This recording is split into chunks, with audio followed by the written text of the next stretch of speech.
Hello, everyone. It's Fred Staub and Les Jackson. We are both here. We are both ready to do a great show for you for Cruise Control or Cruise Control fans. We're going to be talking about this car, which is the Nissan Z that was just revealed with 400 horsepower and less. You can get it with a manual transmission, if anyone remembers. That's true. And you can get it in another color than yellow. which is great. We like that, another color than yellow. And then That's right. Kia is showing off its plug-in Sorento hybrid. I think that is a pretty cool vehicle, and it gets 32 miles range on all electric. And look at that interior. Man, that is really, really high-end. And then we're also going to talk about some tech with cars that pay tolls, gas, and more. Well, you pay for it, but the car does all the transactions. That's pretty good, wouldn't you say? Yes. And by the way, in 1939, in 1949, Volkswagen had a coffee maker option on the dash in the Beetle. Talk about that. That's a rare option, I tell you. If you had one love of those. to have that. And then here, we're going to be talking about this vehicle, the Elantra N. Mike Ivanov is going to join us from Hyundai to tell us about this vehicle. It's sort of a vehicle that has a race car capability, but you can use it as a daily driver. It's got a lot of unique features, and we're going to talk about that. And show you a little bit more of the vehicle. I think it's pretty exciting. So Mike will be by later on in the show. So full show. Very cool. Very cool. Full show for our Cruise Control listeners and viewers. Stay tuned. It's all coming up.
This is Cruise Control.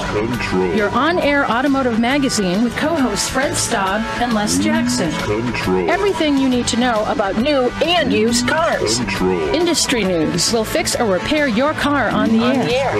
Fasten your seatbelts and let us take the wheel. Now, your ride is about to begin. Because you're on Cruise Control. Cruise Control. Cruise Control.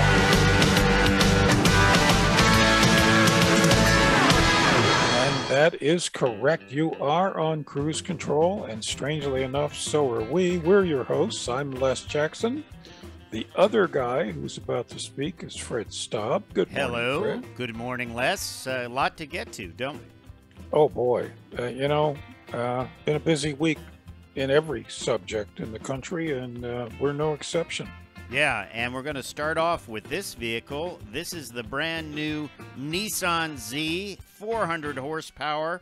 And yes, you can get it with a manual. Remember those things called a manual, Les? Is that what that left pedal is? Yes, that's what it is. You push it in, and you then, push it in, and you move that stick thing in the middle. It's amazing what they'll think of. Do you know, Les? Do you know there are 2 other vehicles we're going to talk about this hour that have manuals available, and it's like it's a resurgence of manual transmissions.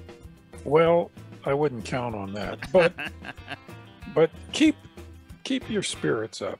Meanwhile, Kia shows off its plug-in hybrid Sorento, and man, that's going to be a nice piece of machinery. Yeah, it sure is. It's going to get 32 miles of electric range, and then, of course, it becomes a regular hybrid.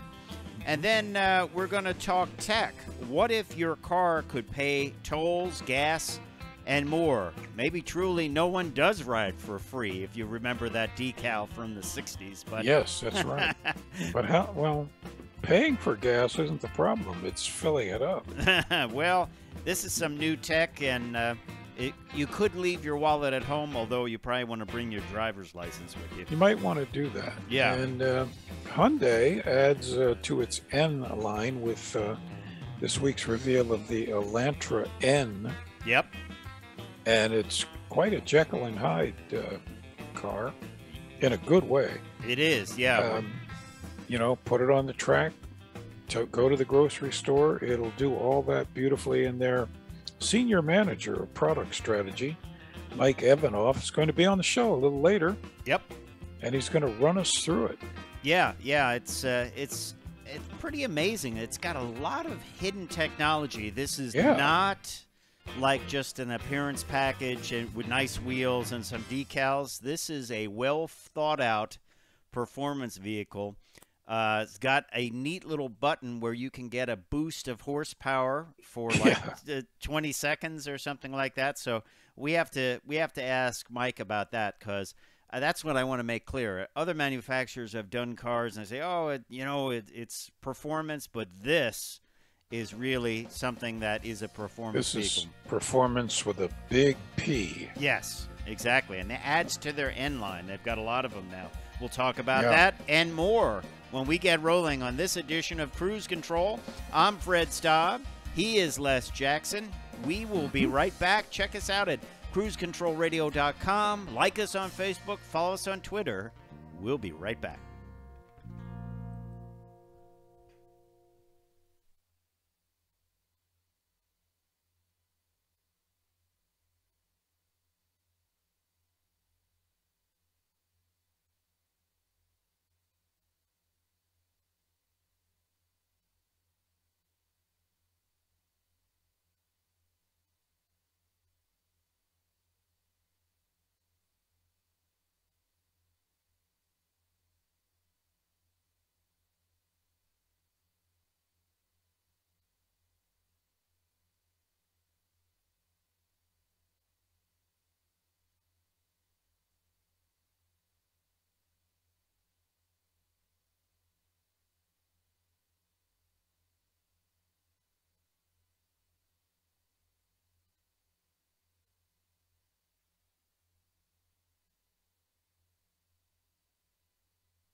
Cruise Control. And welcome back to Cruise Control, your on-air automotive magazine. I'm Fred Staub. The other voice you will hear is none other than Les Jackson. Yes, indeed. And we are here as usual. We certainly are. And we're going to talk about the Nissan Z. It was revealed this week in New York, in Brooklyn, New York. And it, well, it's pretty exciting looking. It's more of a retro look. It definitely takes cues from... Yeah, I was just going to say, it's got a tremendous amount of the 240Z elements. Yes. Which is classic. It's definitely classic. The one of them that they showed was in yellow with a black roof. You look at the back of it, it's certainly, you can see the Z heritage. And the front as well. It's like a modernized version of the vehicle. Comes with one engine. Side is dead on. Yeah, the side, the quarter windows. It definitely has that look. Now, the engine, it's one engine that comes with all 2023. This is a 2023 model. Z's, and that is a 400 horsepower, 3-liter V6 twin turbo. And you get your choice of a 6-speed manual with a motorsports-inspired high-performance clutch. I wonder if that means it's hard to push in. I guess dual clutch? I don't know. Or a new 9-speed automatic transmission with aluminum paddle shifters. Very, very good-looking vehicle.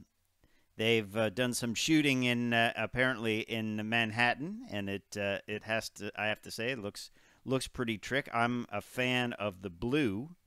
That's one of the colors they show. I'm more of a fan of the blue than... Look how different they look, blue versus yellow. Yeah, I've never been a fan of that kind of faded yellow. No, I had me too. I had a car that was that color, and I painted it blue, believe it or not, because I just wasn't a fan of it. But all of these vehicles come with the same engine, as I mentioned, and it is rolling on the old chassis, believe it or not, that the outgoing car was based on, but they have heavily updated it. But it has the same wheelbase and same layout. But this is certainly a completely updated car. Remember, the outgoing model was getting a little bit long in the tooth, wasn't it? It was, as they always do. And the sales were way down. But that's right. But this is certainly an exciting update to it. We can't wait to drive it. We think it will be really exciting, and I think they'll probably be selling this thing at higher than normal prices. Dealers, what do you think? Gee, what gives you that idea? Because that's kind of become the way it is now. Definitely me, though. I think the side silhouette makes it look like a vintage Z car. And I'll bet the new one is much bigger and 1,000 pounds heavier than the original. I would imagine than the original. Yeah. I mean, let's face it, all through its career, or its build career, I guess, the Z has grown. I mean, it kind of got like that middle-age spread, and it got heavier, and it became more of a luxury car, I guess, in the 80s and 90s. The original was very Spartan inside. Mm-hmm. No real amenities. Mm-hmm. Well, this new one's going to have a lot of amenities, that's for sure. It's got the glass cockpit.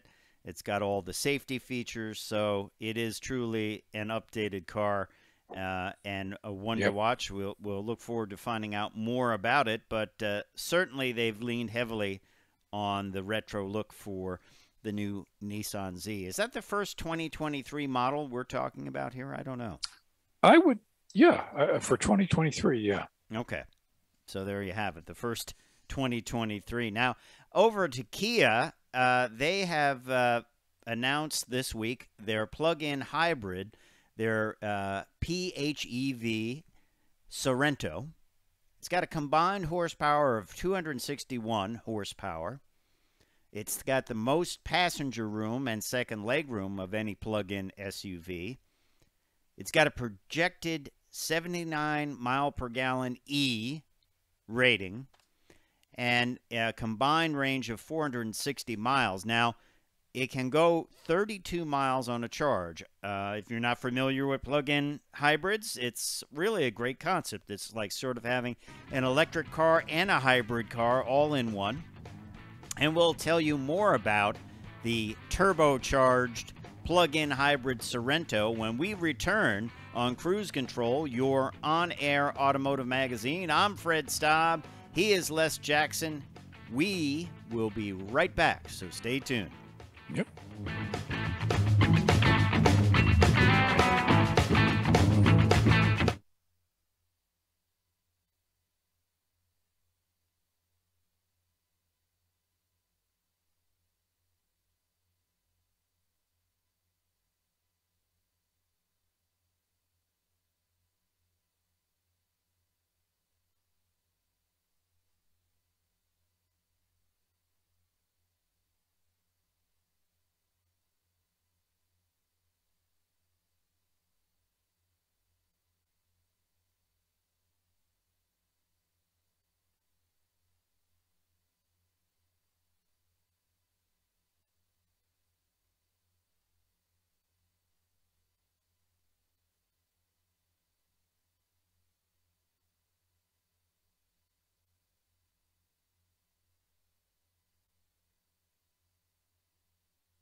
Cruise Control.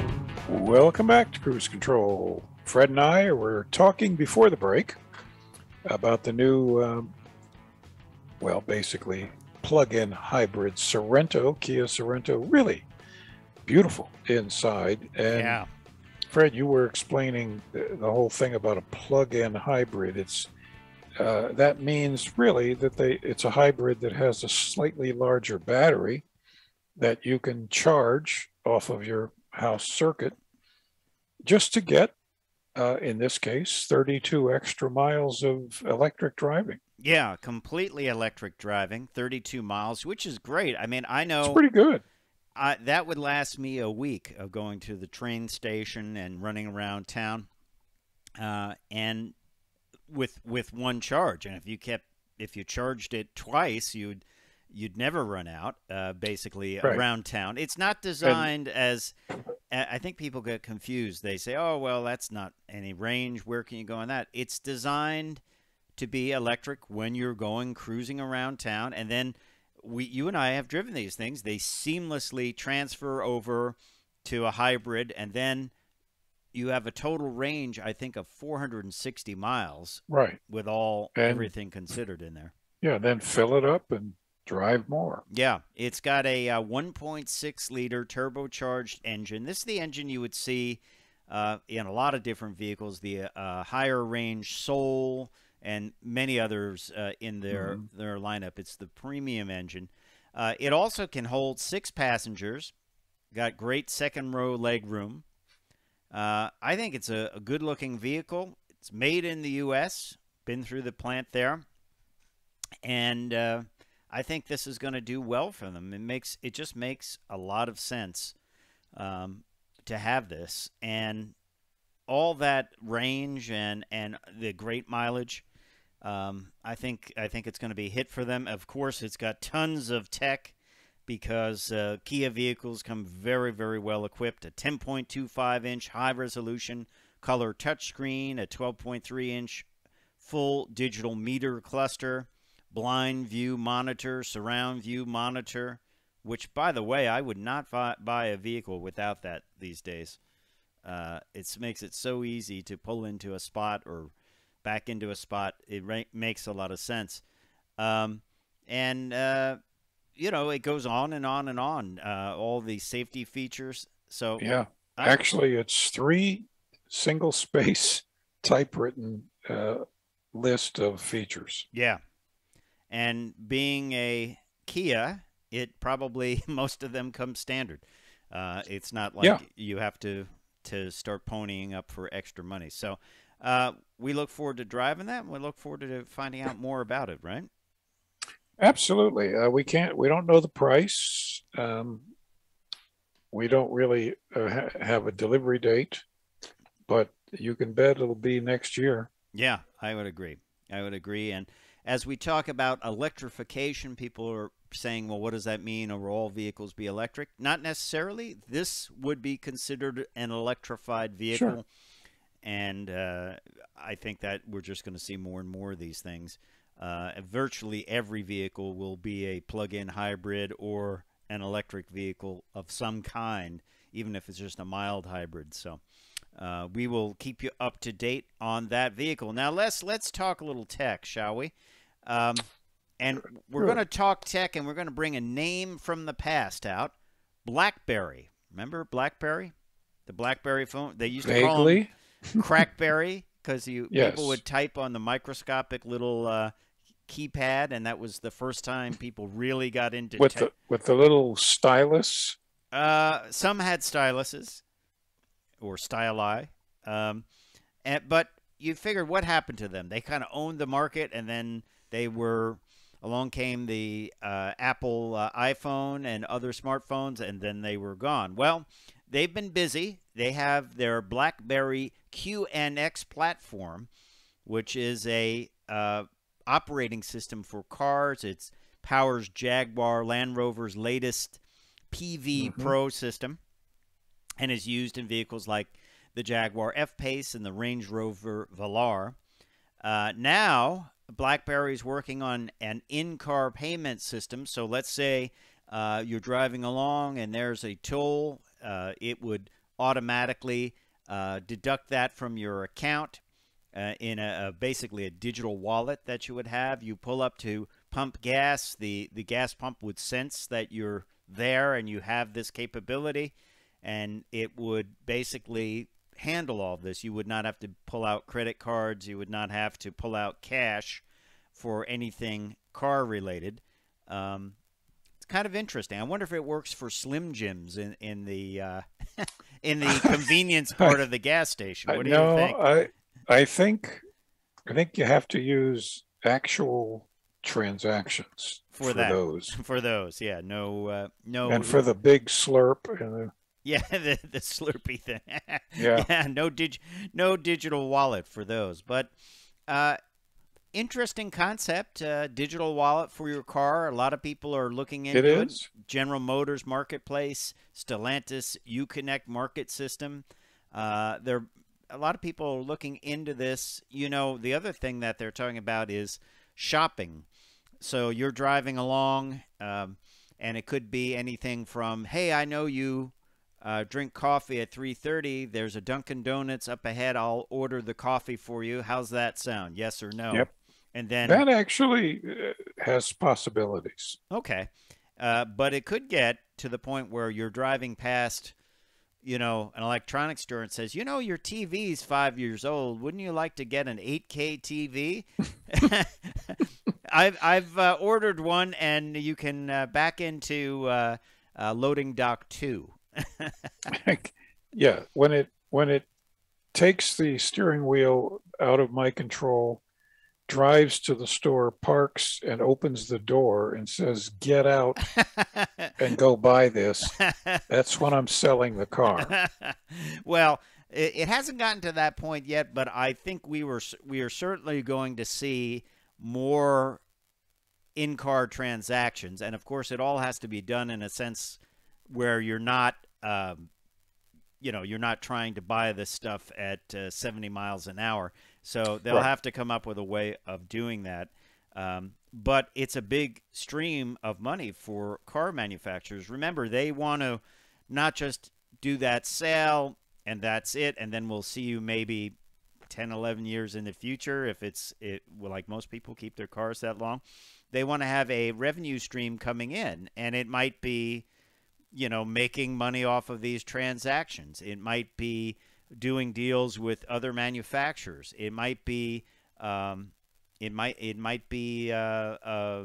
know, all these shopping things. It might be adding all kinds of features to your vehicle. Like we saw Mercedes said they're going to have a subscription for four-wheel steering, or Tesla have a subscription for its upscale autonomous system. I'll call it that. That's a safe way to call it, not complete self-driving. But, you know, that's kind of the future. It's a revenue stream for manufacturers after the sale, so they can keep that money coming in. And I think this is just one way they will do it.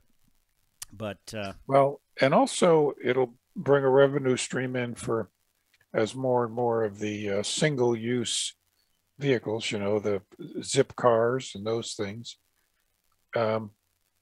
you'll be able to, you know, the systems will eventually work in those. Yes, exactly. And recognize, you know, whatever the system is on your credit cards, in your wallet, whatever, or your phone. Yeah. Hey, let's go to something completely different. Do you remember the show Happy Days? Of course you probably do. Oh, yes, very much. Do you remember Pinky Tuscadero, a character that came Pinky in later? Tuscadero, right. Yeah, came in later and used to play in the band. Well, apparently Jeep is bringing back a number of historic colors for the 2021 Wrangler and Gladiator, and one of them is going to be Tuscadero Pink, named after Pinky Tuscadero. They're going to have other colors, Nacho Orange and Chief Blue, and a whole lot more. So we'll be looking out for those. But when we come back, we're going to talk about the Elantra N, a car that has racetrack credibility and it can be used as a daily driver. So stay tuned to Cruise Control. We'll be right back.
Cruise Control.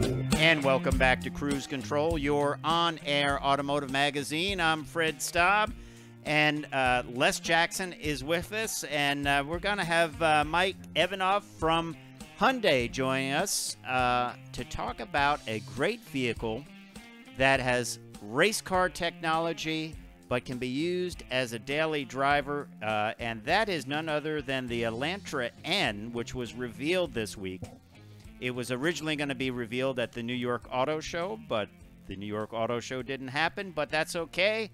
Hyundai said, hey, we're not going to worry about that. We're going to go and reveal it anyway. And, Mike, we got to welcome you to the show. What's that road behind you? What's going on behind it? Yeah, thank you very much. Great to be here. Yeah, that is the Nürburgring behind me. And, it's very important to our development.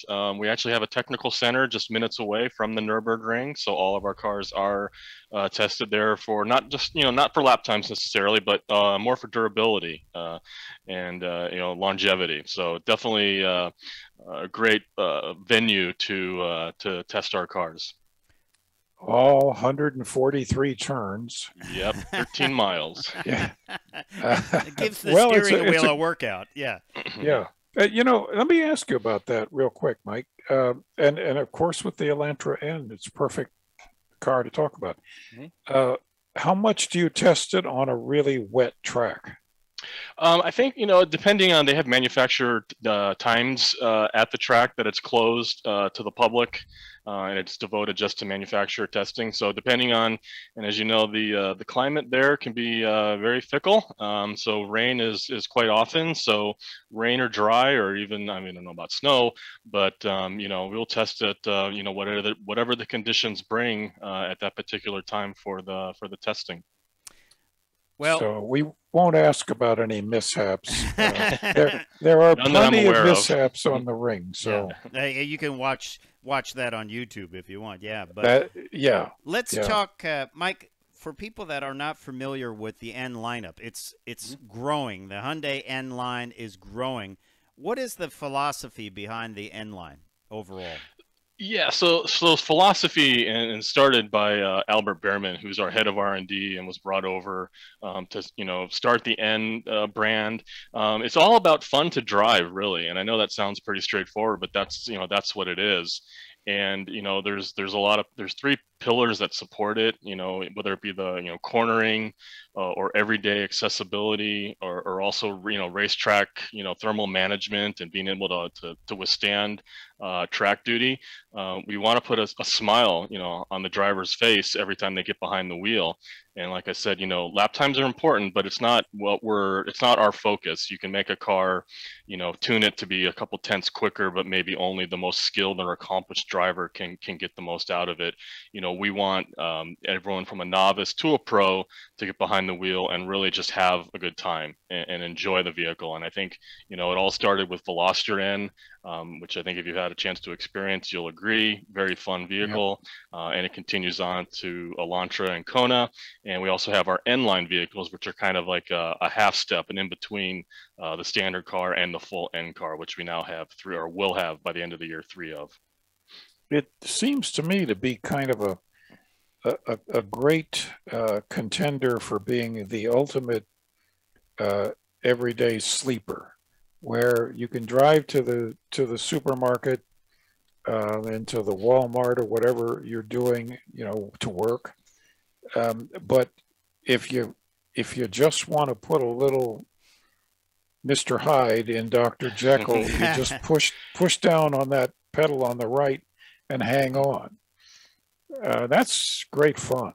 Yeah, and you took the words right out of my mouth. I've used Jekyll and Hyde since I launched Veloster N back in late 2018, and it is very much Jekyll and Hyde personality. Whether it be the exhaust character, which can be, there's a valve in the exhaust system which can open or close and give you either, fairly quiet, mundane exhaust note, or open it up and you get those wild, snaps and crackles and the pops on overrun. So you really know what you're getting. Even to the electronically controlled suspension, which has 3 settings: normal, sport, and sport plus. So yeah, I mean, at the press of a button, you can go from your everyday commuter or daily driver to something that can be taken right onto the track as it stands. No real, no brake pad change, no fluid changes. It's track ready right out of the box. Yeah, and that's pretty tough to do. Yes, it is. We have to say too, don't get confused. There are a lot of manufacturers that will put together a vehicle, and maybe it's just trim or it's wheels or whatever, and call it a performance vehicle. This really is an engineered performance vehicle, Mike, and we have to get into this.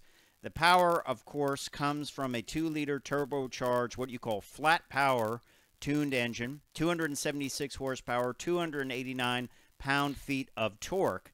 But then you have a little button there that can do something pretty interesting and add to the horsepower.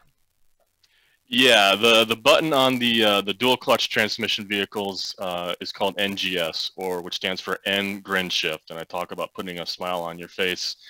Hence, that's where some of the naming convention comes from. Yes, that basically is an overboost function. So it'll increase the horsepower from 276 to 286, so you get an increase of 10. But it also will, depending on, even if you're in that normal mode and you hit that button, it'll automatically, if you go wide open throttle, automatically downshift as many gears as possible, maybe 3 or 4 steps even if you're in the top gear, give you maximum power, set all the parameters, whether it be the differential, the suspension, everything to max or sport plus. So you get that for 20 seconds. I think of it a little bit as like a push to pass. Yeah. But then there's like a 40-second recycle time, because we can't just keep our finger on that the whole time. But after 40 seconds, you can get back into the button. So you would think if you were on a track, maybe every time you're on that front straight, that's a good opportunity to use that NGS button. Wow. Yeah, and if you're on the highway, on the interstate, after 20 seconds, you're going to get arrested anyway. So, yeah, it sounds like a great way to merge into traffic if you have to, too. Yeah, here in California, we have those lights, depending on the time of the day, where you have to merge onto the freeway from a stoplight, basically. And sometimes it can be a little bit of a challenging situation. So there's a great opportunity for that as well. Yeah, yeah. Well, I have a suggestion, Mike.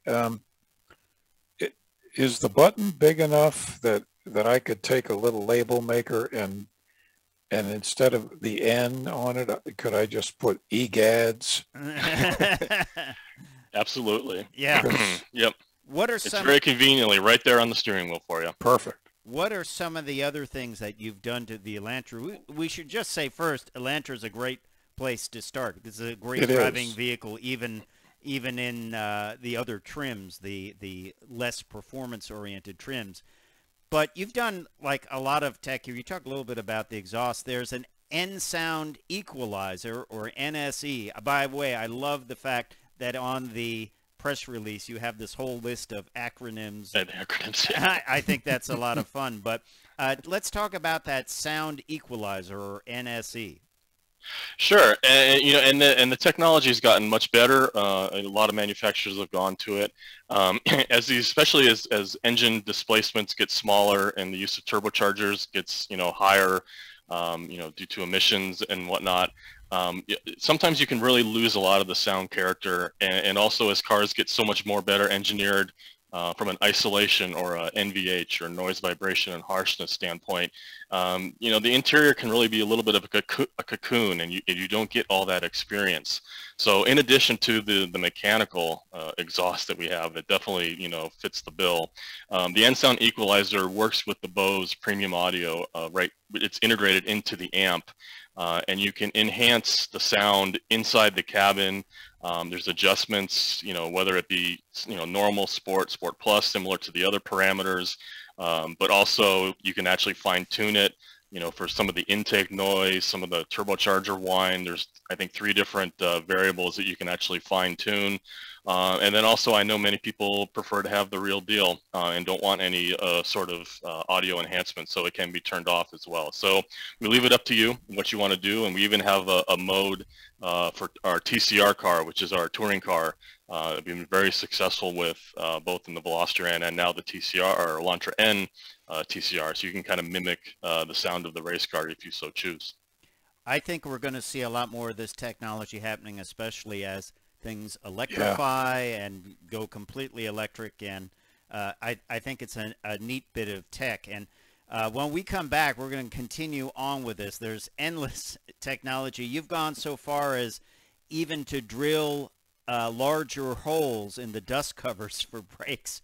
So once again, that's the idea here with this Elantra, that it is not just a cosmetic machine. It is a highly detailed performance machine. So we will be back with Les and Mike after the break. So stay tuned to Cruise Control. We're just getting started on the Elantra N. We'll be right back.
In 5.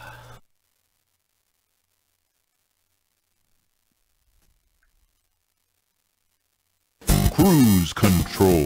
And welcome back to Cruise Control, your on-air automotive magazine. I'm Fred Staub. He is Les Jackson. And the car of the hour is the Elantra N, revealed this week. Originally supposed to be revealed at the New York Auto Show, but Hyundai said, we're not going to keep you waiting. We're going to reveal it anyway. They did it virtually, which has become the norm. And we were telling you a little bit about this vehicle, how it is a very usable daily driver. It's got 4 doors. It's got a nice back seat, but it's got incredible power and technology. Mike Evanoff, who is from Hyundai and is the senior manager of Hyundai's product strategy and planning division, is joining us. Mike, once again, we're emphasizing this is such a well-engineered vehicle. I have to ask you, what is your favorite feature of the Elantra N? Wow. Put you on the spot here. Yeah, that's really difficult because there is so much on this car, and being personally an enthusiast since, well before I could even drive, that's difficult. And, I think from a driving standpoint, and many might think this is a very odd answer, but the 8-speed dual clutch is actually pretty phenomenal. And I've driven manual 3-pedal my whole life. I enjoy that interaction with the vehicle, and it's not because I'm here in LA in traffic, but the dual clutch really is a phenomenal piece and accessible at this price point. You really don't lose a lot or any of the driver engagement, and I would argue that it actually enhances it a little bit because you can focus more, on the driving experience, but you still get that feel, whether it be the push feel or the longitudinal push in your back on the upshift, so if you're in that mode, or the rev matching on downshift. It's just and it's 8 speeds, so the gearing's different than the 6-speed manual, so you can take advantage of those extra gears. Acceleration is faster with the 8-speed dual clutch.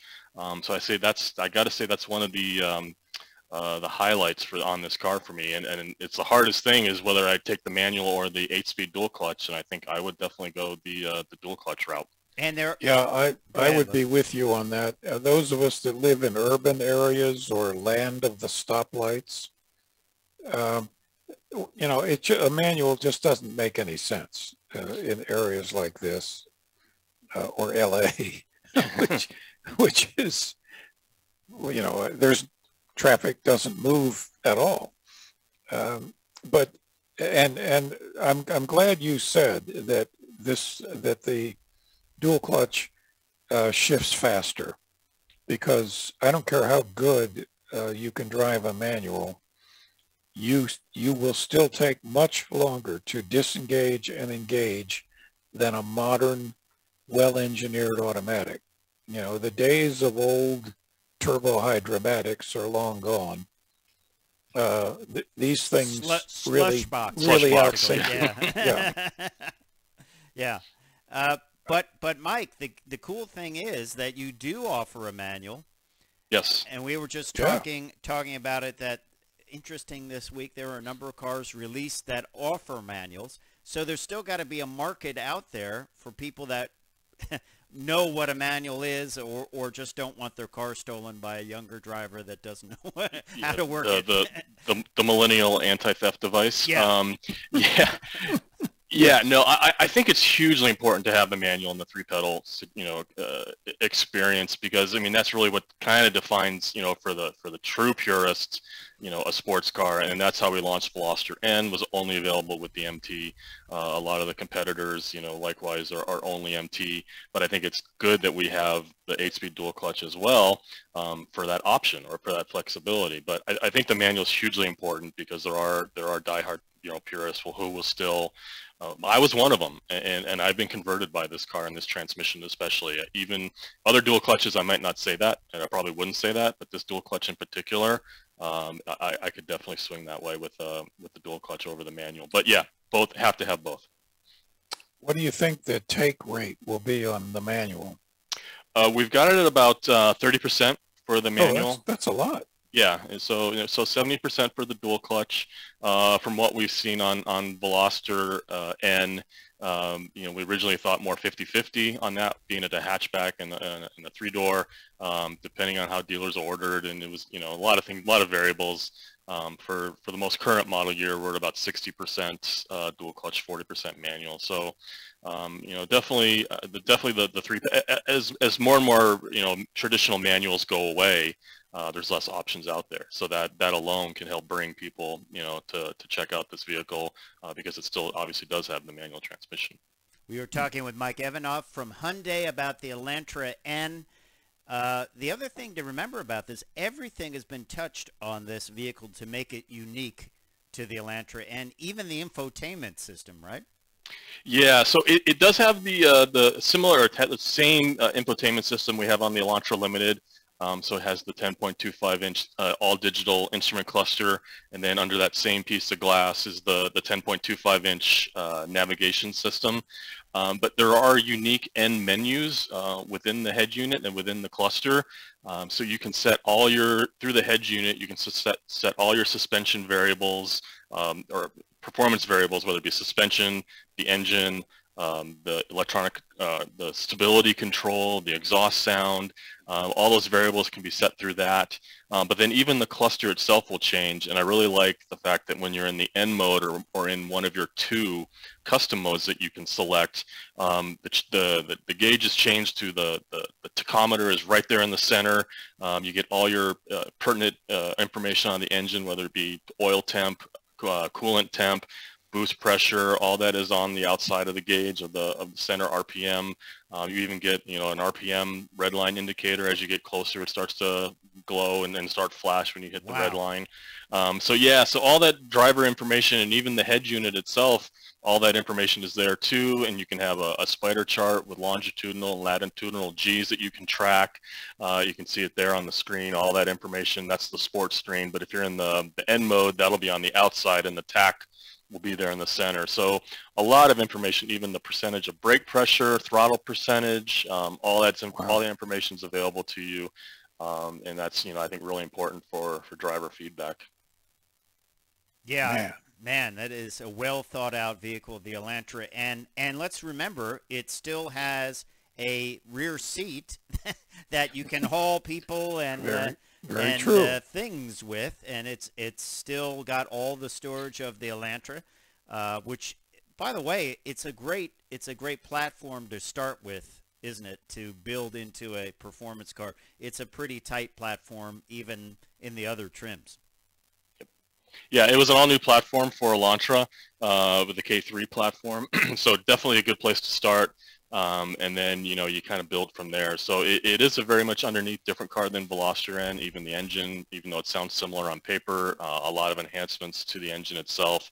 So, and then like you said, a lot of things that you really can't see underneath at the time and the testing and the details that go into a vehicle like this. I mean, you can see obviously exterior and interior differentiation. You mentioned the rear seat, even the front seats are N light sport bucket seats that actually, I think about 50 millimeters thinner. So you even get more rear seat legroom. But the seats, very supportive in the front, but also at the same time very comfortable. You don't, I'm not a small guy, and getting in and out of those seats, it's not, a painful exercise like it can be in some real, performance seats. So very usable day to day, but very, very comes in handy, on your favorite back road or on your favorite local track. So definitely, once again, Jekyll and Hyde kind of vehicle. We're almost out of time, but I want to ask a couple of things. When will we see it, and how available will it be? Is this going to be a limited run, or will this be you'll be able to get it if you want it? You will see it towards the end of the year, so Q4 of this year. So we're coming up. I can't get here soon enough for me. And as far as availability, I mean, it's not a limited production per se.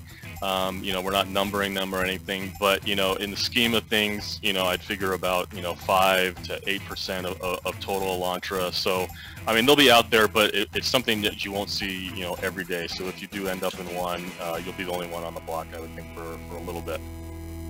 All right, Mike Evanoff, we appreciate you joining us. The Elantra N, and if people want more information, where should they go? Hyundai.com, and also the Hyundai Newsroom also has the press release on it. So yeah, there's information, but Hyundai.com from the consumer standpoint, definitely the best place to get it. And there'll be more information as we get closer and closer to launch towards the end of the year. Well, thank you, Mike. Do you think we'll see more in the N line, more N vehicles? You never know. I mean, we've gone from 1 to 3 already, and we've got between N and N line, we've got 7 vehicles through 2022. So it's only looking like the possibilities there. So we'll see. Stay tuned. We'll have to have you back for sure. We appreciate it, Mike, and we appreciate listening to Cruise Control, and we appreciate Mike being on Cruise Control. Thanks a lot. All right. Thank you very much. Very cool. Thank you. All right. I just want to get one shot of Mike. Just say something so the camera switches to you. Testing 1, 2.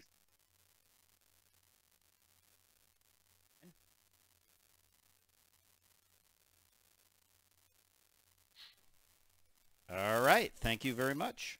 Yeah. All right. Thank you, guys.